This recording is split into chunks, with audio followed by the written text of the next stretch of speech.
اچھا تو آج ہم نوٹ بک ایل ایم کی اصل طاقت کو سمجھیں گے۔ مقصد یہ ہے کہ اسے صرف ایک عام چیٹ باٹ کی طرح استعمال کرنے سے آگے بڑھ کر ایک مکمل ریسرچ انٹیلیجنس سسٹم میں کیسے تبدیل کیا جائے۔ اور دیکھیں، مسئلہ ہی یہی ہے جسے ہم آج حل کرنے جا رہے ہیں۔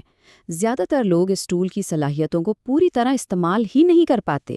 وہ بس ایک دو فائلیں اپلوڈ کرتے ہیں، کوئی سوال پوچھتے ہیں اور امید کرتے ہیں کہ کوئی اچھا سا جواب مل جائے گا۔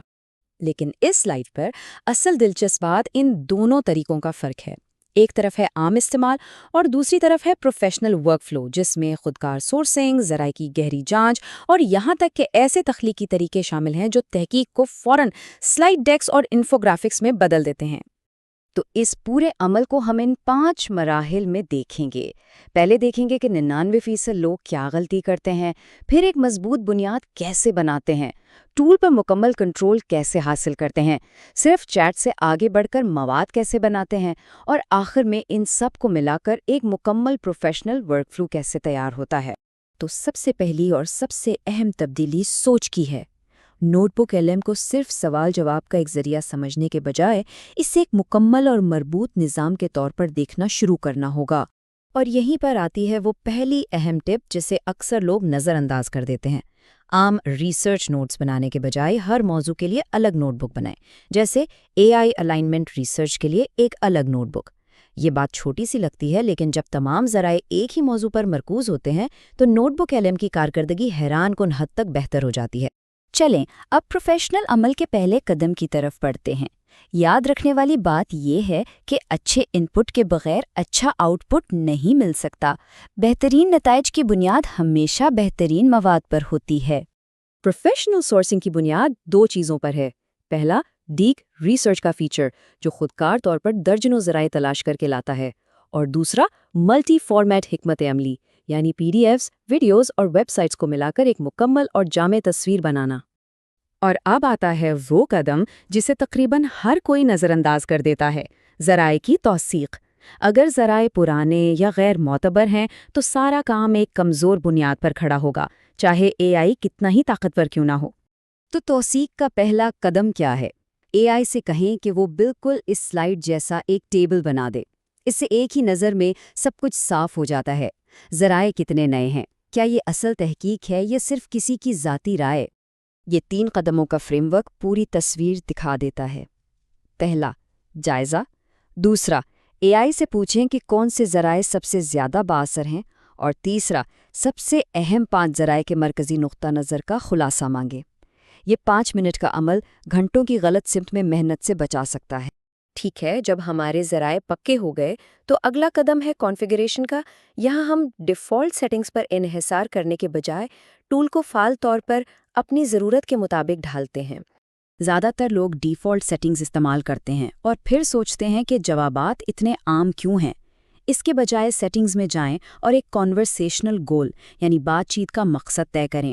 اسے ایسے سمجھیں کہ آپ AI کو ایک خاص کردار دے رہے ہیں، جیسے AI سیفٹی پر توجہ دینے والا ریسرچ اینالسٹ۔ اس سے جوابات زیادہ مخصوص اور متعلقہ ملیں گے۔ اب ذرا فلٹرنگ کی بات کرتے ہیں۔ سب سے عام غلطی، ہر سوال کے لیے سارے سورسز کو چیک رکھنا۔ نتیجہ، ایک بالکل عام سا سطحی جواب ملتا ہے، جیسا کہ یہاں نظر آ رہا ہے۔ لیکن اب ذرا اس سلائیڈ سے موازنہ کریں۔ جب صرف متعلقہ ذرائع کو چنا گیا، جیسے صرف 3 تکنیکی پیپرز، تو جوابات انتہائی گہرے، تکنیکی اور ناقابل یقین حد تک کارآمد ہو گئے۔ یہ ہے اصل سرجیکل کنٹرول۔ اب ہم آتے ہیں ان جدید فیچرز کی طرف جو کچی تحقیق کو پکے تیار مواد میں بدل دیتے ہیں، وہ بھی منٹوں میں۔ تو سوال یہ ہے کہ کیا یہ ممکن بھی ہے؟ نوٹ بک ایل ایم کے جنریٹو ٹولز کے ساتھ جواب ہے جی ہاں، بالکل۔ پہلا ٹول ہے آڈیو جائزہ، لیکن صرف جنریٹ کا بٹن دبانے سے کام نہیں چلے گا۔ اسے صاف ہدایات دینی پڑیں گی، جیسے صرف AI سیفٹی کے محققین کے درمیان ہونے والے مباحثے پر فوکس کرو۔ یہاں تک کہ فارمیٹ کو ڈیبیٹ میں بھی تبدیل کیا جا سکتا ہے تاکہ AI دونوں طرف کے دلائل پیش کرے۔ اگلا ہے انفوگرافک جنریٹر۔ یہ ٹول سیدھا سورسز سے ڈیٹا اٹھا کر ایک مکمل پروفیشنل ڈیزائن والا ویژول بنا دیتا ہے، اور ہاں، اسے رنگوں اور ڈیزائن کے بارے میں مخصوص ہدایات بھی دی جا سکتی ہیں۔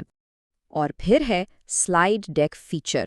یہ فیچر تحقیق سے لے کر پریزنٹیشن تک کے پورے عمل کو خودکار بنا دیتا ہے اور آپ کے ذرائع سے معلومات نکال کر ایک مکمل پریزنٹیشن تیار کرتا ہے، جسے بنانے میں عام طور پر کئی گھنٹے لگتے ہیں۔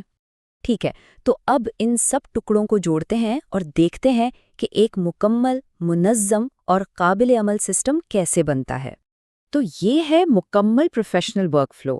یہ اسٹریٹیجک سورسنگ سے شروع ہوتا ہے، سخت توثیق سے گزرتا ہے، کانفیگریشن اور کنٹرول پر انحصار کرتا ہے، ذہانت سے مواد تخلیق کرتا ہے اور آخر میں مائنڈ میپس جیسے ٹولز کے ذریعے تمام معلومات کو ایک منظم نظام میں جوڑتا ہے۔